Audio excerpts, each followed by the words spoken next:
Hey everyone, today we are going to discuss about the inflation, its effect and its causes. Please, it's my advice to you, please check out the previous lectures. Please attend क्योंकि उसमें बहुत crisp format में वो discuss किए गए उसके concepts हो गए या नेशन इनकम अकाउंटिंग हो गई जो भी यूपीएससी के पर्सपेक्टिव से इंपॉर्टेंट है जो भी अदर गवर्नमेंट एग्जाम्स के पर्सपेक्टिव से इंपॉर्टेंट है प्लीज चेक इट आउट क्योंकि वो क्रिस्प फॉर्मेट में बनाए गए हैं बिना टाइम वेस्ट किए आप अच्छे से कॉन्सेप्ट समझ सकते हैं ठीक है और प्लीज उसके मेक श्योर करिए कि उसके नोट्स बनाइए क्योंकि जितनी बार हम मल्टीपल टाइम्स रिवीजन करेंगे उतना हमारा रिटेंशन पावर बढ़ेगा और कॉन्सेप्ट बिल्डअप होंगे क्योंकि हमें बेस स्ट्रॉन्ग करना बहुत ज्यादा इंपॉर्टेंट है तो हम बिना टाइम वेस्ट के स्टार्ट करते हैं इन्फ्लेशन। इन्फ्लेशन का मतलब क्या होता है? इन्फ्लेशन का मतलब होता है कि जब प्राइस लेवल बढ़ रहा होता है, जनरल प्राइस लेवल बढ़ रहा होता है कोई भी गुड्स एंड सर्विसेज का इकोनॉमी में, उसको हम इन्फ्लेशन बोलते हैं। इन्फ्लेशन जो है परचेजिंग पावर को इरोड करता है जब प्राइस राइज हो रहे होते हैं। कैसे?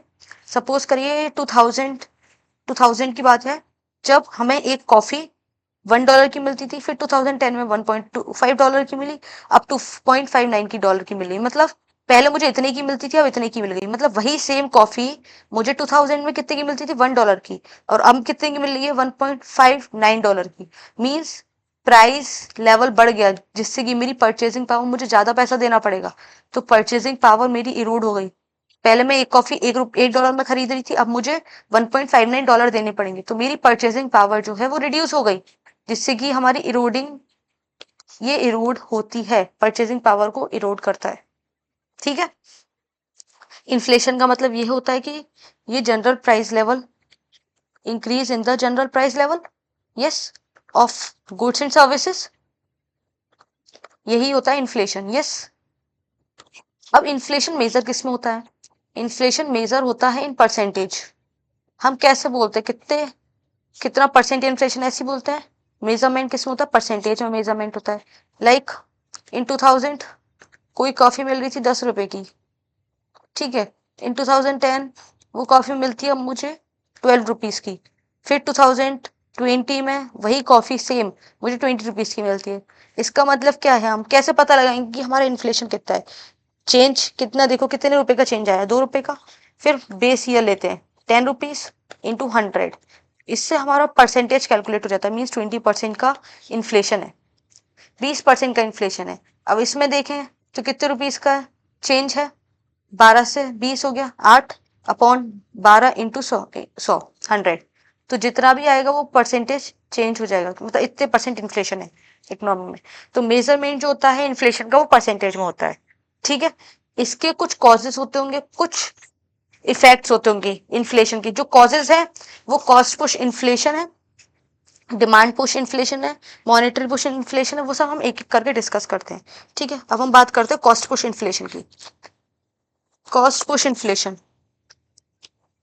कॉस्ट पुश इन्फ्लेशन में क्या होता है? कॉस्ट पुश इन्फ्लेशन जब कॉस्ट ऑफ प्रोडक्शन बढ़ जाता है, कॉस्ट ऑफ प्रोडक्शन बढ़ जाता है, वो मैंने बताया था कॉस्ट ऑफ प्रोडक्शन क्या होता है। उसके बढ़ने से क्या होगा?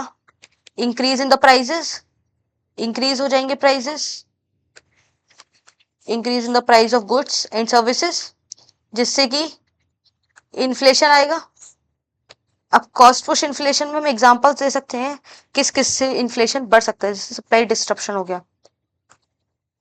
सप्लाई डिस्ट्रप्शन हो गया। अभी मैं बताऊंगी एक एक करके कैसे कैसे। लाइक मिनिमम वेज हाइक हो गई, ग्लोबल इवेंट हो गया कोई, वेज में इंक्रीज हो गया। तो इसको अब हम एक एक करके डिस्कस करते हैं। Supply disruption means, supply disruption की बात करें, जब हम सप्लाई चेन में कोई डिस्ट्रप्शन आ जाएगा, कोई पेरिशेबल गुड है, ठीक है, कोई पेरिशेबल गुड है, उसमें वेयर हाउस नहीं मिल रहा, वो स्टोरेज नहीं हो पाएगा, स्टोर नहीं हो पाएगा क्योंकि वेयर हाउस नहीं है, वेयर हाउस की कमी है, लैक ऑफ वेयर हाउसेज है। तो कोई पेरिशेबल गुड है तो उसकी लाइफ साइकिल जो होती है बहुत कम होती है, लिमिटेड होती है। तो वो क्या होगा? सामान सड़ जाएगा। सड़ने के बाद क्या है? सप्लाई उसकी कम हो जाएगी, सप्लाई कम होगी तो प्राइस राइज हो जाएंगे, प्राइस जो है वो राइज हो जाएंगे, राइज इन प्राइस। ठीक है, ये हो गया सप्लाई डिस्ट्रप्शन। अब हम बात करते हैं हायर वेजेस। अगर किसी के वेजेस बढ़े, वेजेस बढ़े, पैसा आया हाथ में, पैसा आया ना हाथ में, वेज इंक्रीज करे तो हाथ में पैसा आया तो वो डिमांड जनरेट करेंगे, लग्जरी गुड्स खरीदेंगे।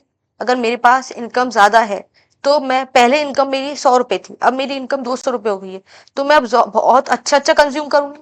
फॉर एग्जाम्पल, ठीक है, मैं एग्जांपल ले रही हूँ कि अगर मेरी इनकम इस टाइम 100 रुपए है, अब आने वाले टाइम में मेरी इनकम 200 रुपए हो जाती, तो मैं कुछ भी फूड आइटम जो पहले 100 रुपए में खाती थी, अब मैं क्या करूंगी, 200 रुपए में खाने की कोशिश करूंगी, तो ज्यादा अच्छा मैं डिमांड करूंगी, ज्यादा अच्छा खाने का डिमांड करूंगी, तो वही मैं डिमांड क्रिएट करूंगी। तो उससे क्या है, डिमांड क्रिएट होगी, तो सप्लाई तो लिमिटेड है, तो वो क्या होगा, rise in price means higher price हो जाएंगे, यही है।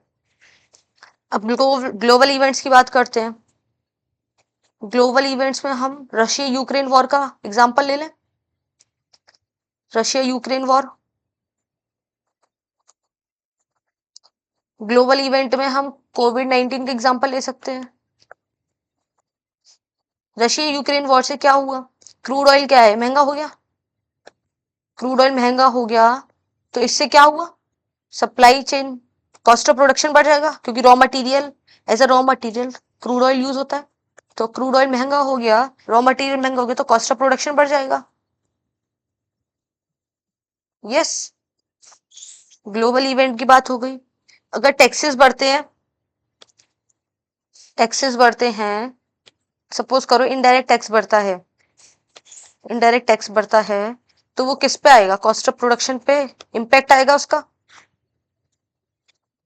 कैसे आएगा, लाइक कोई पहले आइटम था, वो 100 रुपए में प्रोड्यूस होता था, अब उस पे पहले 10 रुपए का टैक्स लगता था, पहले 90 रुपए में प्रोड्यूस होता था और 10 रुपए का टैक्स लगा के 100 रुपए का ऊपर जाता था।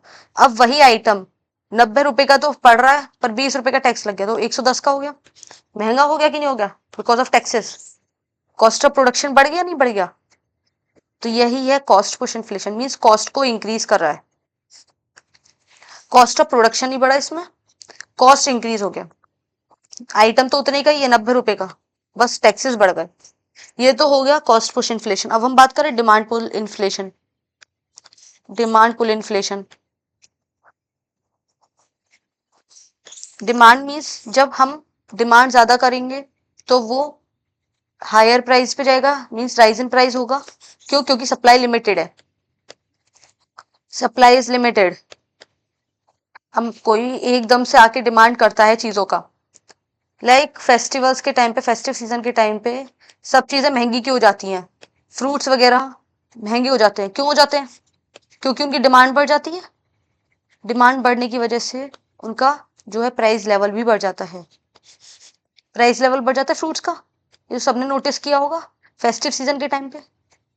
यस, फेस्टिव सीजन हो, कोई भी फेस्टिवल हो, उस टाइम पे क्या होता है, फ्रूट्स का डिमांड बढ़ जाता है, तो उससे क्या होता है, प्राइस लेवल भी बढ़ जाता है, क्योंकि सप्लाई तो लिमिटेड है ना।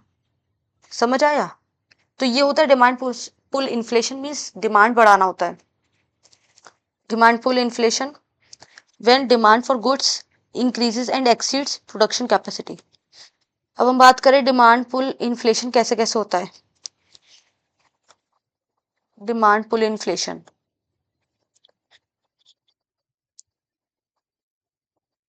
डिमांड पुल इन्फ्लेशन में लाइक हायर स्पेंडिंग, अगर हम ज्यादा स्पेंड करेंगे तो डिमांड ज्यादा क्रिएट होगी, डिमांड ज्यादा क्रिएट होगी तो उसका प्राइस लेवल भी बढ़ेगा, प्राइस लेवल भी बढ़ेगा। यस, सेकेंड हो गया गवर्नमेंट स्पेंडिंग। सपोज करो गवर्नमेंट स्पेंडिंग से कैसे डिमांड इंक्रीज होगा, लाइक गवर्नमेंट को एक रोड इंफ्रास्ट्रक्चर बनवाना है, नेशनल हाईवे बनवाना है, रोड बनवाना है, रोड का किसी को टेंडर देगी, टेंडर में क्या होगा, एम्प्लॉयमेंट होगा, एम्प्लॉयमेंट बढ़ेगा, रॉ मटेरियल भी मंगाना पड़ेगा, तो उसका डिमांड क्रिएट होगा। फिर क्या होगा, हायर वेजेस, क्योंकि इनकम बढ़ गई, एम्प्लॉयमेंट मिल गया, रॉ मटेरियल का डिमांड बढ़ गया, तो उससे क्या होगा, एक डिमांड जनरेट हुआ, डिमांड जनरेट हुआ तो वो हायर प्राइस लेवल बढ़ेंगे, क्योंकि हायर स्पेंडिंग होने लग जाएगी इकोनॉमी में, क्योंकि इनके पास ही पैसा आ गया। अब कोई एक घर में 5 लोग एम्प्लॉयड थे, अब 7 लोग हो गए एम्प्लॉयड, तो क्या स्पेंडिंग ज्यादा नहीं होगी, स्पेंडिंग ज्यादा होगी कि नहीं होगी, कोई पहले कोई दूसरे पे डिपेंडेंट था, अब वो अपना सेल्फ अर्न कर रहा है, सेल्फ अर्न कर रहा है तो उस वो डिमांड ज्यादा जनरेट करेगा इकोनॉमी में। तो यही है गवर्नमेंट स्पेंडिंग से ये रोल आता है। ये एक साइकिल है जो चलती चली जाती है। ठीक है, कैसे चलती चली जाती है? Like employment and raw material आएगा, एम्प्लॉयमेंट एंड रॉ मटेरियल आया, उसका डिमांड जनरेट हुआ, इनको वेजेस दिए जाएंगे, ये लोग आके डिमांड जनरेट करेंगे इन इकोनॉमी, इनने तो डिमांड जनरेट कर दिया तो इसका प्राइस लेवल हाई चला जाएगा, हायर प्राइस लेवल। इनने डिमांड जनरेट किया तो क्योंकि स्पेंडिंग करेंगे इकोनॉमी में, हायर स्पेंडिंग होगी तो जो है महंगाई बढ़ेगी, प्राइस लेवल बढ़ेगा कि नहीं बढ़ेगा? अगर हम इसको अपनी लाइफस्टाइल से अटैच करके चले ना, economics, economics is a very beautiful subject, बहुत ही अच्छा सब्जेक्ट है, बहुत कॉन्सेप्चुअल क्लियरिटी चाहिए। अगर हम इसको अपने आप को इकोनॉमी में रख के देखेंगे ना तो हम आराम से इकोनॉमिक्स को सब्जेक्ट को टैकल कर पाएंगे इजीली। अगर हम इसको रटेंगे तो रटने से कुछ नहीं होगा। प्लीज मेक श्योर करिए कि इसको हम अच्छे से समझें। ठीक है, हाई स्पेंडिंग हो गई, गवर्नमेंट स्पेंडिंग हो गई। अब हम बात करें एक्सपोर्ट इंक्रीज।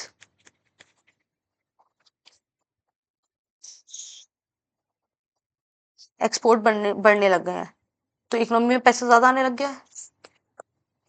इकोनॉमी में पैसा ज्यादा आने लग गया है तो इससे फिर क्या होगा? डिमांड, डिमांड जनरेट होगा, डिमांड जनरेट होगा तो हायर स्पेंडिंग बढ़ेगी। वही सेम कॉन्सेप्ट, वही सेम कॉन्सेप्ट। यस, लो रेट्स हो गए हैं, लो इंटरेस्ट रेट्स हो गए हैं, लोन सस्ता मिलेगा। अगर लो इंटरेस्ट रेट्स हैं तो किसी को अगर हाउस की जरूरत है, किसी को घर खरीदना है, तो पहले उसको लोन 6% के इंटरेस्ट में मिलता था, अब 4% के इंटरेस्ट में मिल रहा है। तो अब क्या है, इंटरेस्ट रेट्स कम है तो अब क्या होगा? लोग क्या सोचेंगे? अब हम घर खरीदते हैं। घर को उनको डिमांड करना था बट वो इंटरेस्ट रेट के चक्कर में वो डिले हो रहा था।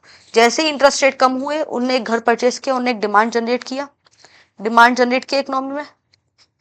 डिमांड जनरेट करने के बाद ही अगर डिमांड ज्यादा जनरेट होने लग गई इकोनॉमी में, मैंने तो एक हाउस का एग्जांपल दिया है और बहुत सारी चीजें होती है इकोनॉमी में, एक एक चीज नहीं होती, बस हमें एक एग्जांपल के थ्रू समझाना होता है। ठीक है, अगर जैसे हाउस परचेज किया तो डिमांड जनरेट हुई, डिमांड जनरेट हुई तो ज्यादा लोग अब डिमांड करेंगे तो उसका क्या है? प्राइस लेवल बढ़ जाएगा, उस प्रॉपर्टी का प्राइस लेवल बढ़ जाएगा। समझ आया? ये होता है डिमांड पुल इन्फ्लेशन। अब हम बात करते हैं मॉनेटरी पॉलिसी की। मॉनेटरी पॉलिसी इन्फ्लेशन, ये ना हम मॉनेटरी पॉलिसी वाले चैप्टर में अच्छे से डिस्कस करेंगे मॉनेटरी पॉलिसी होता क्या है। तो डोंट वरी, मैं इसको अच्छे से डिस्कस करूंगी। अभी बस आप समझ लीजिएगा कि इसमें हम इंटरेस्ट रेट को कंट्रोल करते हैं थ्रू रेपो रेट्स। बहुत सारे क्वांटिटेटिव और क्वालिटेटिव टूल्स होते हैं जिससे हम इंटरेस्ट रेट को कंट्रोल करते हैं। अभी मैंने बताया जैसे लो इंटरेस्ट रेट्स हैं तो क्या है, लो इंटरेस्ट रेट्स में डिमांड जनरेट होगा, पैसे का डिमांड जनरेट होगा क्योंकि इकोनॉमी में ज्यादा पैसा आ गया, मनी सप्लाई बढ़ गई, मनी सप्लाई इंक्रीज हो गई ना इकोनॉमी में, मनी सप्लाई हुई इंक्रीज तो अब लोगों के पास पैसा आ गया तो वो हायर स्पेंडिंग करेंगे, तो फिर वो क्या करेंगे? डिमांड जनरेट करेंगे तो उससे प्राइस लेवल बढ़ेगा। यही सेम कॉन्सेप्ट है, बार बार वही रिपीट कर रहे हैं। मॉनेटरी पॉलिसी में अगर हायर इंटरेस्ट रेट्स होगा तो मनी सप्लाई कम हो जाएगा, लोगों के पास पैसा कम होगा, इकोनॉमी में स्पेंड करने की ज्यादा पैसा होगा नहीं तो डिमांड जनरेट नहीं होगा। ये है मॉनेटरी पॉलिसी इन्फ्लेशन। ठीक है, मनी सप्लाई बढ़ गया, लोअर इंटरेस्ट रेट हो गया। अब हम बात करते हैं इंपोर्टेड इन्फ्लेशन की। ये मैं एक एक इसलिए लिखती हूँ क्योंकि आप देखो मैं यहाँ पे पढ़ा तो दूंगी, अगर टाइम नहीं वेस्ट, ज्यादा टाइम नहीं वेस्ट होगा, मैं पहले पीपीटी पूरी बना के लाऊं, अच्छे से सब कुछ लिखा हो और मैं पढ़ाती चली जाऊं।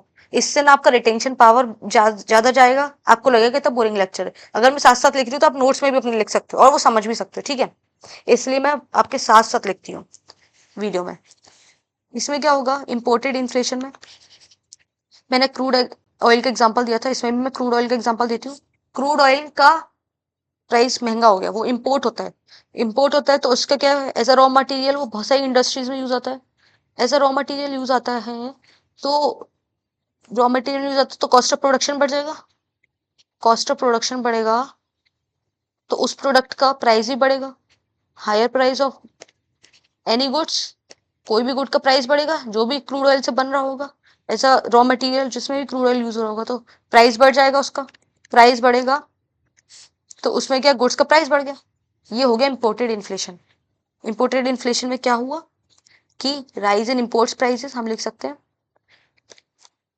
rise in import prices, weakening domestic currency,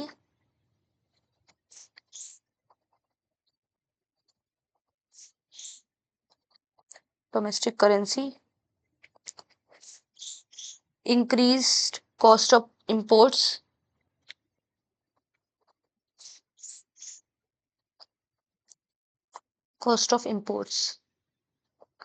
ठीक है।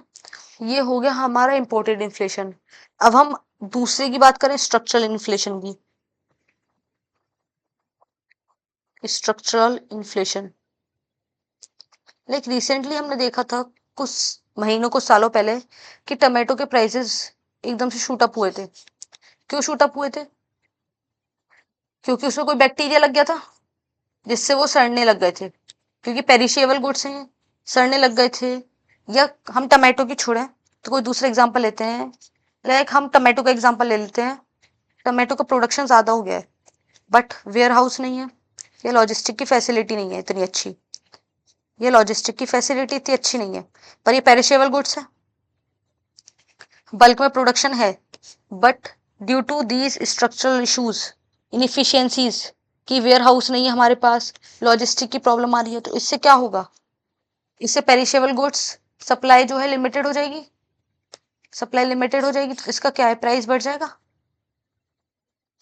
जाएगा, क्योंकि डिमांड तो उतनी ही रहेगी, जितना लोग कंज्यूम करते हैं उतना तो करेंगे टमाटो को, but due to structural issues, इस चक्कर में स्ट्रक्चरल इन्फ्लेशन आ गया।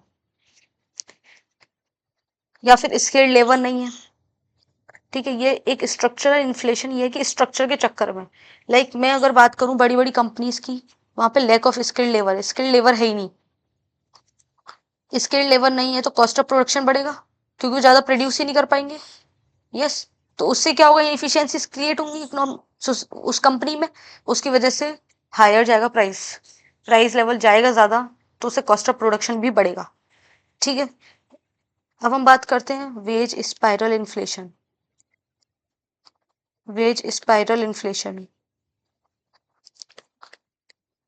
इसमें क्या होता है, इसमें होता है कि जैसे वेज बढ़ गए, हायर वेजेस हो गए, हायर वेजेस होंगे, तो कोई कंपनी अपनी जेब से नहीं देगी, वो किस पे करेगी, कॉस्ट ऑफ प्रोडक्शन बढ़ाएगी। कॉस्ट ऑफ प्रोडक्शन में क्या, गुड्स की कॉस्ट बढ़ा देगी, गुड्स की कॉस्ट बढ़ेगी तो हायर प्राइस जाएगा, ऑब्वियस ही बात है। कॉस्ट ऑफ प्रोडक्शन बढ़ा तो उस प्रोडक्ट का जो है प्राइस वो हाई हो जाएगा।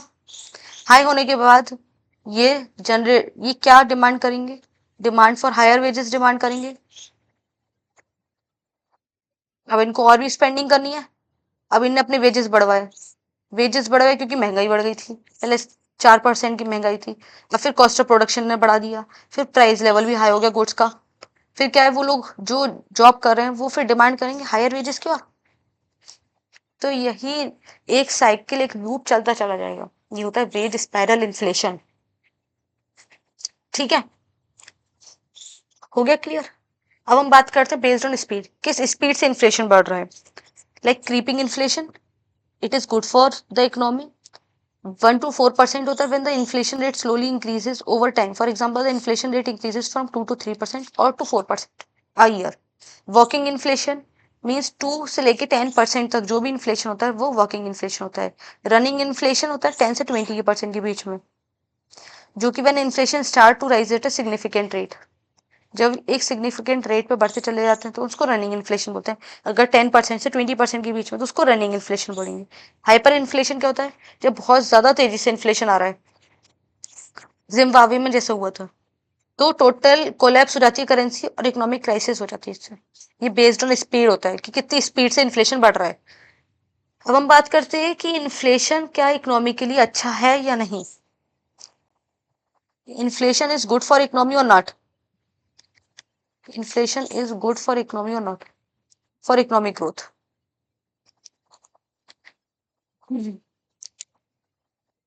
इससे क्या होगा, अगर लोगों के पास पैसा ज्यादा होगा तो इंकरेज करेंगे, क्या इंकरेज करेगा, स्पेंडिंग को इंकरेज करेगा, जिससे कि एक नई डिमांड क्रिएट होगी इकोनॉमी में।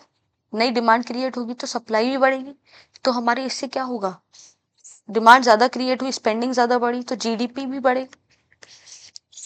जीडीपी भी बढ़ेगा क्योंकि प्रोडक्शन ज्यादा होगा ना, अब प्रोडक्शन ज्यादा होगा तो जीडीपी भी बढ़ेगा। जीडीपी मैंने सब कुछ पढ़ा चुकी हूँ, प्लीज आप पहले वाले लेक्चर्स प्लीज अटेंड कीजिए, आपको बहुत अच्छे से अंडरस्टैंड होगी इकोनॉमिक्स की। कि स्पेंडिंग इंकरेज किया, इंकरेज स्पेंडिंग एंड इन्वेस्टमेंट बढ़ा तो डिमांड नया क्रिएट होगा, नया डिमांड क्रिएट होगा तो क्या है, नया डिमांड क्रिएट हुआ तो प्रोडक्शन बढ़ेगा, प्रोडक्शन बढ़ने के बाद जीडीपी किस पे का, गुड्स एंड सर्विसेज का, जो भी फाइनल गुड्स एंड सर्विसेज का प्रोडक्शन हो रहा है उस पर जीडीपी कैलकुलेट होता है, तो जीडीपी भी बढ़ेगा। तो इकोनॉमी में हमारे इससे क्या, जीडीपी भी इंक्रीज करेगा तो इकोनॉमी का ग्रोथ होगा। ठीक है, ये स्टिमुलेट करेगा वेज ग्रोथ में, अगर लोग ज्यादा प्राइस लेवल ज्यादा जा रहा है तो इससे कंपनीज क्या करेंगी, वेजेस बढ़ाएंगी। लाइक गवर्नमेंट एम्प्लॉयज को डीए मिलता है, डीए इन्फ्लेशन पे होता है, डीएनएस अलाउंस जो होता है वो इन्फ्लेशन पे कैलकुलेट होता है, अगर इन्फ्लेशन बढ़ रहा है तो उनके प्राइस जो है वेजेस बढ़ जाते हैं या सैलरीज बढ़ जाती हैं। यस, अब थर्ड करें तो इंसेंटिवाइज करता है वो किसको, इंसेंटिवाइज करता है वो प्रोडक्शन को, अगर नया डिमांड जनरेट हुआ तो प्रोडक्शन बढ़ेगा, प्रोडक्शन जनरेट होगा ना, प्रोडक्शन बढ़ाया जाएगा कंपनी के थ्रू, जैसे मशीनरीज पहले 2 यूज आती थी, अब फिर तीन तीन आई, तो इससे क्या प्रोडक्शन बढ़ा तो एम्प्लॉयमेंट भी बढ़ेगा, प्रोडक्शन बढ़ा,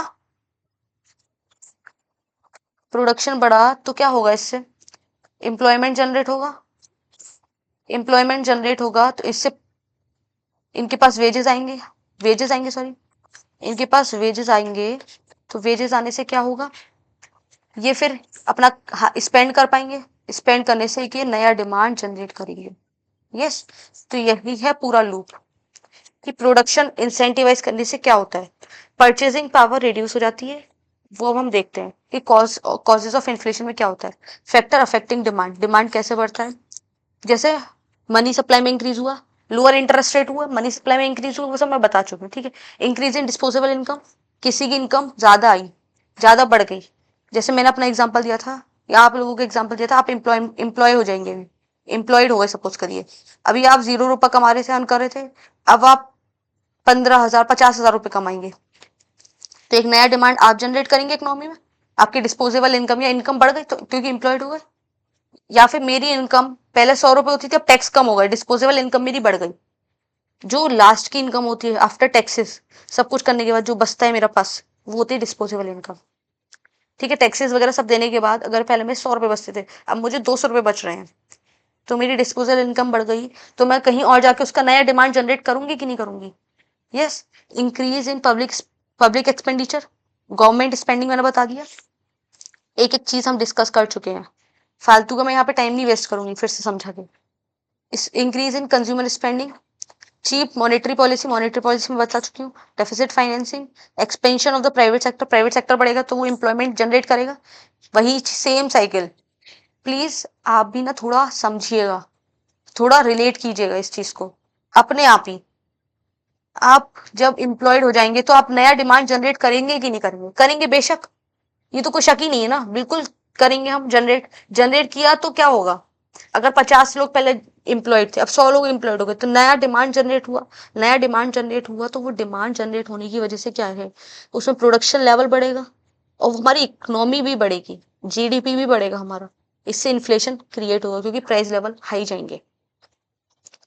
ठीक है, इंक्रीज इन एक्सपोर्ट्स, ये सब मैं बता चुकी हूँ, एक एक चीज मैं डिस्कस कर चुकी हूँ, increase in population, black money. अब हम बात करते हैं फैक्टर्स अफेक्टिंग सप्लाई, सप्लाई से कैसे डिस्ट्रप्शन होता है, shortage of factors of production मैं इन डिटेल बता चुकी हूँ, अगर फिर से मैं बता दूं तो इसमें होते हैं land, labour, capital and entrepreneurship, ये सब होते फैक्टर्स ऑफ प्रोडक्शन। ठीक है, नेचुरल कैलामिटी आ गई, आर्टिफिशियल स्कार्सिटीज आ गई, increase in exports, law of diminishing returns, international factor आ गया कोई, मैंने बताया ग्लोबल इवेंट का एग्जांपल, इससे क्या क्या होगा, वही सेम चीज है। ठीक है, कॉस्ट ऑफ प्रोडक्शन बढ़ गया,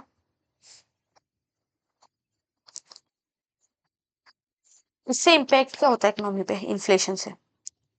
it reducing the purchasing power of money, cost of living जो है बढ़ जाती है।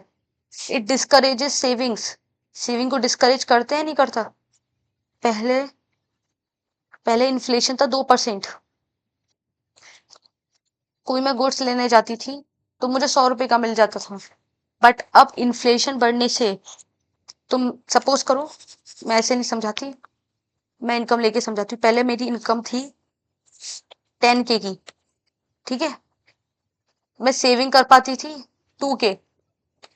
जब इन्फ्लेशन का रेट था 3%, जब इन्फ्लेशन का रेट था 3%, में सेविंग कर पाती थी, तो मैं स्पेंड कितना करती थी? 8K। अब मेरी इनकम है 10K ही, ठीक है, अब मैं सेविंग कर पाती हूँ 1K ही, क्योंकि इन्फ्लेशन का रेट बढ़ गया। ये एक हाइपोथेटिकल एग्जांपल है प्लीज, ठीक है।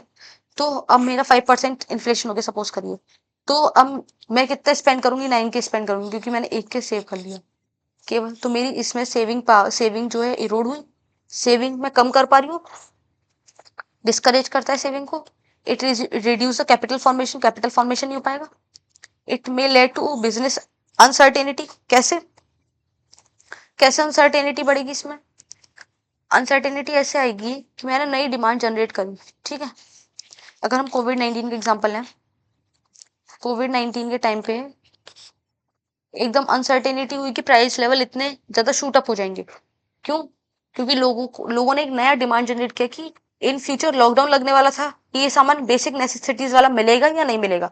मास्क का प्रोडक्शन बढ़ा, तो उसमें क्या हुआ? रेट शूट अप हो गए, एकदम जो थे प्राइसेस वो शूट अप हो गए। शूट अप होने के बाद वो कंपनीज प्रोडक्शन करती चली गई, बट कोविड-19 की वेव गई, वेव जाने के बाद एकदम से जो स्लो डाउन आ गया इकोनॉमी में। कॉस्ट ऑफ जो प्रोडक्शन हो रहा था मास्क का, वो एकदम से कम होने लग गया, क्योंकि जो कोविड-19 की वेव थी वो स्लो डाउन हो गई, जिससे हमारी इकोनॉमी ओपन अप होने लग गई थी। तो लोग भी इतने ज्यादा कॉन्शियस नहीं हो पाए, क्योंकि वैक्सीन वगैरह लग चुकी थी, कॉस्ट जो प्रोडक्शन हो रहा था मास्क का वो कम हो गया। यही होती बिजनेस अनसर्टेनिटी। वो कॉस्ट ऑफ वो प्रोडक्शन ऑफ मास्क तो उतना ही कर रहे थे ना, वो उनको लगा था डिमांड उतनी ही जनरेट होगी इकोनॉमी में, बट वैक्सीन लगने के बाद लोगों ने थोड़े अनअवेयर हो गए, थोड़े ऐसे ही हो गए मतलब, तो उनने डिमांड कम करना चालू कर दिया मास्क का, सैनिटाइजर्स का। जितना वो पहले डिमांड कर रहे थे वो इतना डिमांड नहीं कर रहे थे। तो ये सब इन्फ्लेशन का था। थोड़ा बहुत और बचा इन्फ्लेशन का, वो हम नेक्स्ट पार्ट में कवर कर लेंगे, क्योंकि एकदम से कवर करेंगे तो वो ज्यादा लंबी वीडियो हो जाती है, फिर वो सुना भी नहीं जाता, बोरियत होती है। तो ये होता है कि हम छोटी वीडियोस बनाए तो एकदम से हम कंप्लीट भी कर सकें इस वीडियो को। यस, तो अब ये इन्फ्लेशन का थोड़ा बहुत टॉपिक तो क्लियर हो गया होगा। अब थोड़ा बहुत जो बचा है वो हम नेक्स्ट वीडियो में कंप्लीट कर लेंगे इसको, इन्फ्लेशन को। फिर इसके बाद हम दूसरा टॉपिक स्टार्ट करेंगे। ऐसे ऐसे करते धीरे धीरे हम आराम से अपना सारे इकोनॉमिक्स पूरा सब्जेक्ट कवर कर लेंगे अच्छे से। फिर उसके बाद हम एमसीक्यूज लगाएंगे। हमारे पास बर्डन नहीं आएगा जब हमारे एग्जाम्स खत्म होंगे, इसलिए हम अभी से प्रिपेयर होके चल रहे हैं, ठीक है। तो होप सो आपको ये वीडियो अच्छा लगा हो। अगर अच्छा लगा है तो please subscribe the channel, like करो, शेयर करो, जिससे कि और लोगों का भी फायदा हो, ठीक है। और जो भी कुछ कमी है तो please tell me in the comment section. मैं आपके रिप्लाईज का जरूर आंसर करूंगी, मैं आपके कमेंट्स का जरूर रिप्लाई करूंगी, ठीक है। तो till then bye bye, see you.